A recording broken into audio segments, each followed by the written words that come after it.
नमस्कार दोस्तों, देसी पढ़ाई में आप लोगों का फिर से स्वागत है। आज की इस वीडियो में हम लोग क्लास 10 का जो हिस्ट्री है, नेशनलिज्म इन इंडिया चैप्टर, उसको एकदम अच्छा से पढ़ने वाले हैं। अच्छा से मतलब टर्म 2 का एग्जाम का हिसाब से। तो बिना वक्त कब आए, चलिए शुरू करते हैं।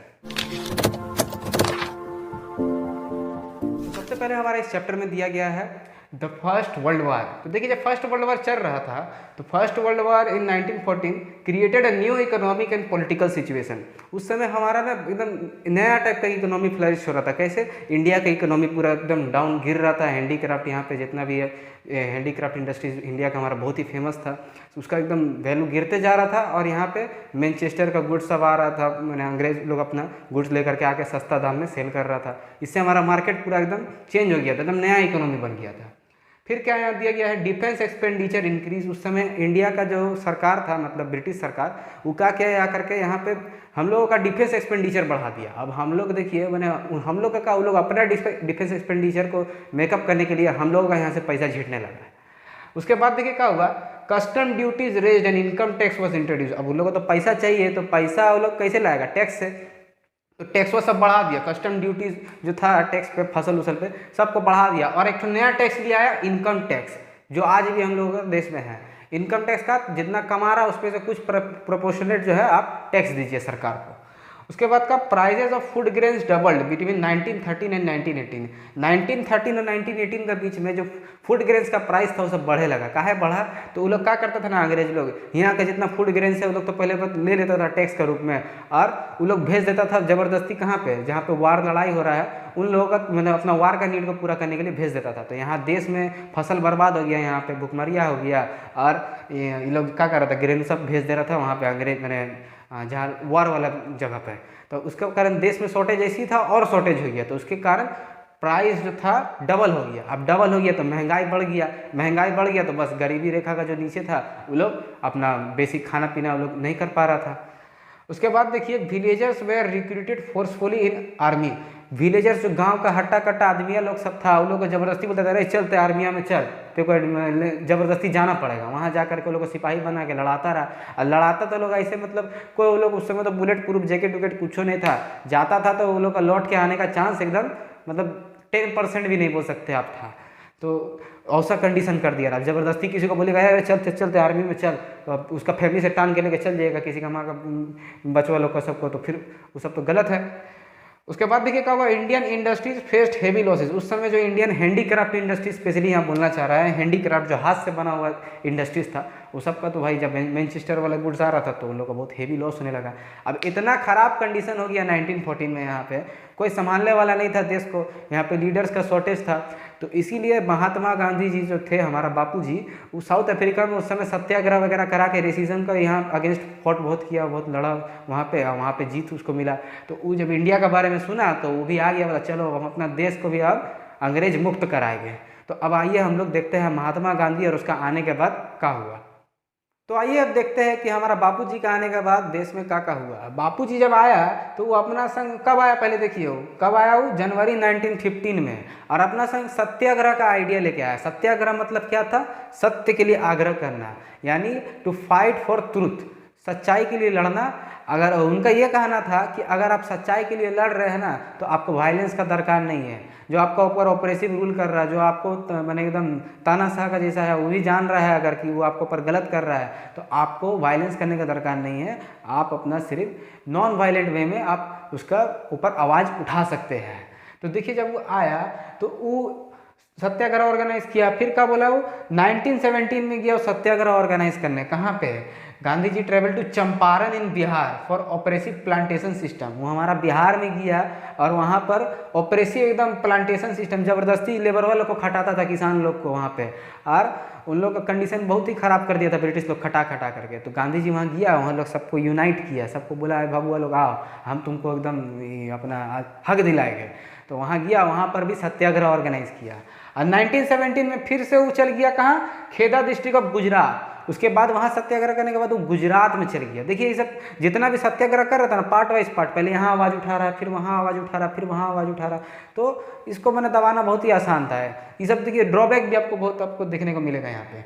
1917 में खेदा डिस्ट्रिक्ट ऑफ गुजरात में जब गया, वहाँ पे सत्याग्रह ऑर्गेनाइज किया। वहाँ पे किसका अगेंस्ट किया, क्या चीज़ वहाँ पे रीजन था, who were suffering from shortage of food due to crop failure. वहाँ पे फसल बर्बाद हो गया था और उन लोग से ब्रिटिश वालों लोग आ गया था टैक्स मांगने, है बबुआ टैक्स वह दे हम लोग का। तो अब जहाँ आदमी का खुद का खाने का पैसा नहीं है तो टैक्स कहाँ से भर पाएगा, तो वहाँ पे जाके सत्याग्रह ऑर्गेनाइज किया, उन लोग को यूनाइट किया। फिर देखिए 1918 में गांधी जी हमारा चल गया अहमदाबाद। अहमदाबाद में जब गया, वहाँ पे का रीजन था सत्याग्रह ऑर्गेनाइज करने का, वहाँ पे कॉटन मिल वर्कर्स का वो साथ में मिलकर के सत्याग्रह किया, क्योंकि वहाँ पे वर्कर्स लोग को बहुत ही बुरा तरीका से ब्रिटिश लोग खटा रहा था और ना ही ठीक से तनख्वाह दे रहा था, उन लोग का कंडीशन भी बहुत ख़राब था। तो वहाँ जा के भी वो सत्याग्रह ऑर्गेनाइज किया। तो देखिए जब ये गांधी जी हमारा इतना सारा सत्याग्रह कर ही रहा था कि उसी समय जो अंग्रेज सरकार है वो इंडिया में रॉलेट एक्ट पास कर दिया। अभी रॉलेट एक्ट क्या था, चलिए देखते हैं आप। तो आइए हम लोग देखते हैं रॉलेट एक्ट क्या था। रॉलेट एक्ट कब पास हुआ था, पहले 1919 में पास हो गया था। उस एक्ट में क्या था, according to this act the political prisoners could be detain in prison for 2 years without any trial. यानी कि कोई भी अगर ऐसा पॉलिटिकल नेता मिलता है जो कि अंग्रेज सरकार के खिलाफ आवाज़ उठा रहा है, उसको 2 साल तक जेल में भर दो। अब बिना कोई ट्रायल का, यानी बिना कोई आपका लीगल डॉक्यूमेंट का। अब आप ही मान लीजिए आप बगल में आपका शर्मा जी का बेटी है, उसका बेटी का बाप को उठा लेता है अगर पुलिस आकर के बिना कोई ट्रायल का, तो क्या ये सही बात है, नहीं ना। तो उसी एक्ट जब रॉलेट एक्ट पास हुआ तो इसमें वही दे दिया था कि आप कोई भी पॉलिटिकल प्रिजनर को उठा सकते हैं अपना मर्जी से। तो पुलिस का हाथ में अनलिमिटेड पावर आ गया। उसके बाद देखिए क्या हुआ, 6 अप्रैल 1919 और 6 April 1919 Gandhi ji launch the nationwide satyagraha with hartal. 1919 में 6 अप्रैल को गांधी जी एकदम नेशन वाइड सत्याग्रह कर दिया और एकदम उसका साथ में हड़ताल भी ऐड कर दिया कि हाँ एकदम कुछ भी काम नहीं होगा यहाँ पे, ठीक है। फिर 10 अप्रैल में देखिए क्या हो गया, on 10th April 1919 the police in Amritsar open fired on peaceful प्रोकेशन। यानी कि पीसफुल आदमी लोग आंदोलन कर रहा था वहाँ पे, तो 10 अप्रैल में आपका अमृतसर का पुलिस क्या किया, ओपन फायर कर दिया पब्लिक के ऊपर में। बड़ा ही गलत किया है, उसका वजह से पब्लिक भड़केगा ऑब्वियसली।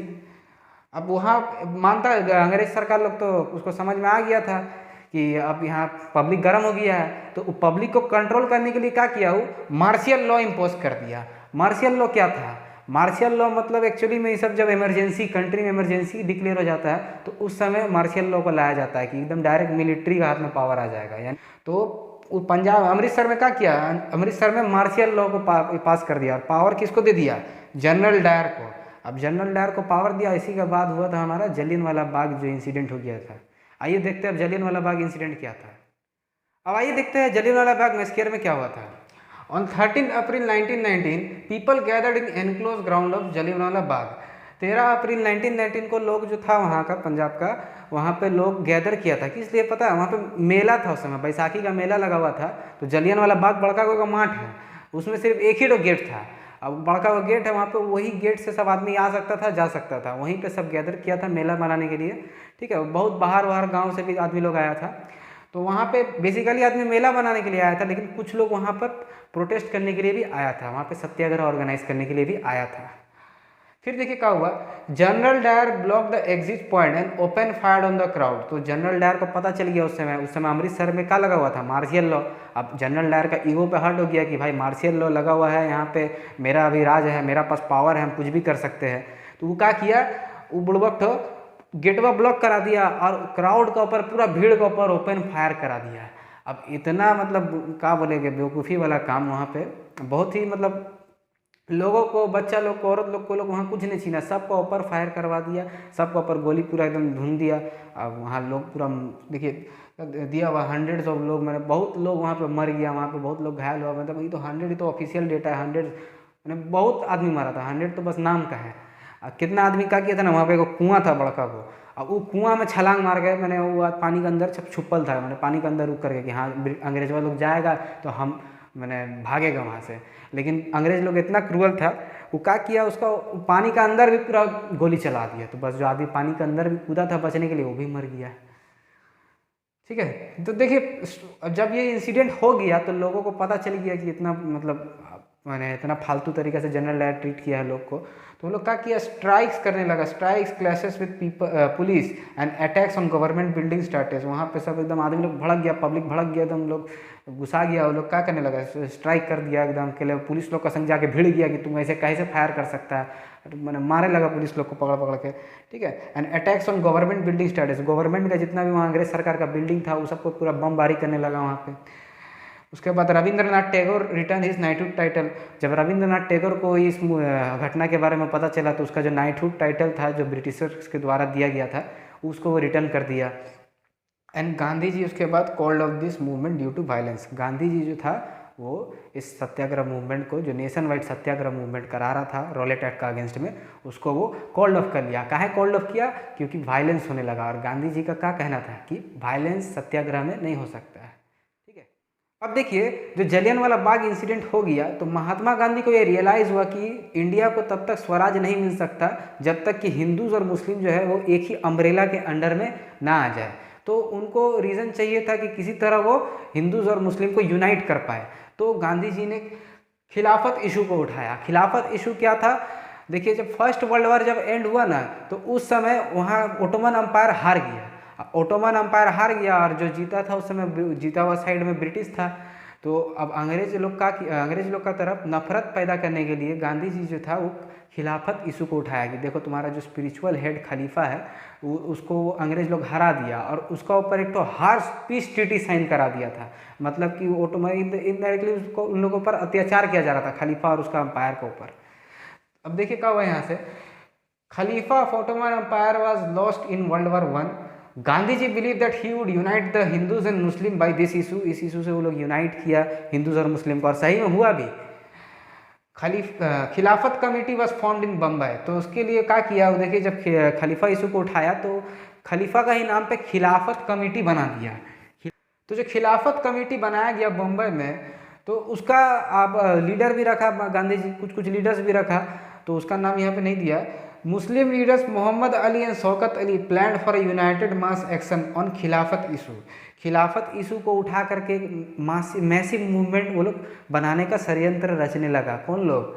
मोहम्मद अली और शौकत अली विथ गांधी जी से इन्वाइट करके सब एकदम प्लान करने लगा कि हाँ ऐसे ऐसे यहाँ पे हम लोग सत्याग्रह करेंगे, यहाँ हम लोग नॉन कोऑपरेशन करेंगे। नॉन कोऑपरेशन क्या होता है देखिए यहाँ पे, इसके बाद हम लोग नॉन कोऑपरेशन ही पढ़ेंगे। The Congress passed resolution in its Calcutta session in September 1920 to start a non-cooperation movement। अब जब खिलाफत इशू हो गया, खिलाफत कमेटी बन गया, हिंदू मुस्लिम यूनाइट लगभग हो गया था, तो कांग्रेस क्या किया 1920 में नॉन कोऑपरेशन मूवमेंट को स्टार्ट करने का तैयारी किया। अब ये नॉन कोऑपरेशन मूवमेंट क्या है चलिए हम लोग देखते हैं।